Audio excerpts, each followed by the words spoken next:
G'day and welcome to day 2 of the lockdown.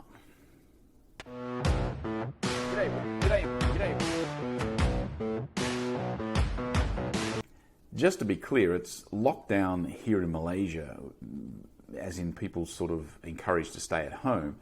But of course, the lockdown also means a shutdown, and that means a lot of businesses are shut down as well.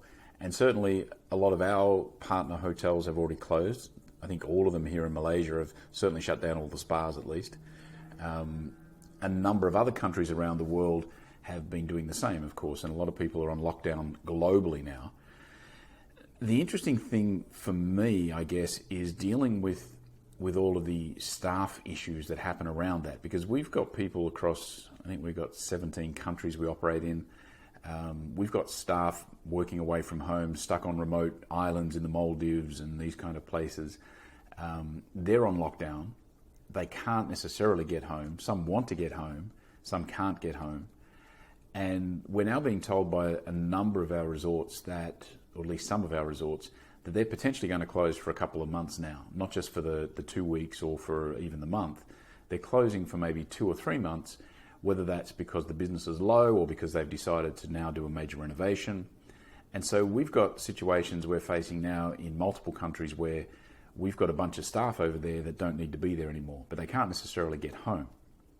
And honestly, all day today has pretty much been spent on those conversations and those discussions. And the one thing I've realized is that whereas we always like to make a decision that is universal as a company as much as possible so that we have a consistent decision across our company, it's kind of impossible at a time like this. And, you know, even today, just now, I was talking with the folks about how we're going to handle our Maldives operation. And the situations in each island are actually a little bit different. Each resort is a little bit different.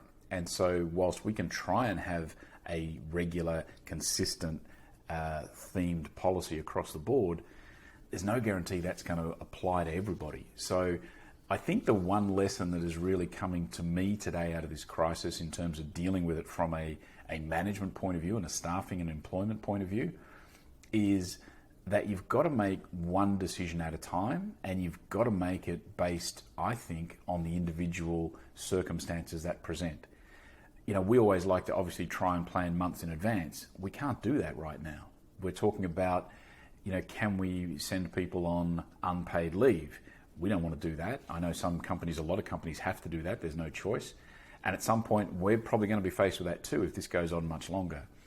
But right now, we're sort of saying to people, just use up your annual leave and your vacation time, those kind of things. So at least you're kind of getting paid for the next couple of weeks at least.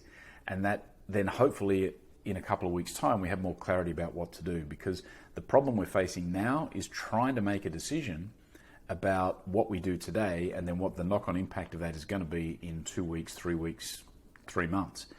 And of course, it's impossible. So I think the one message for those of you out there having to make company and business type decisions, my advice would be each individual circumstance has to be assessed. So if you've got multiple businesses across multiple regions, then you make each one an individual case.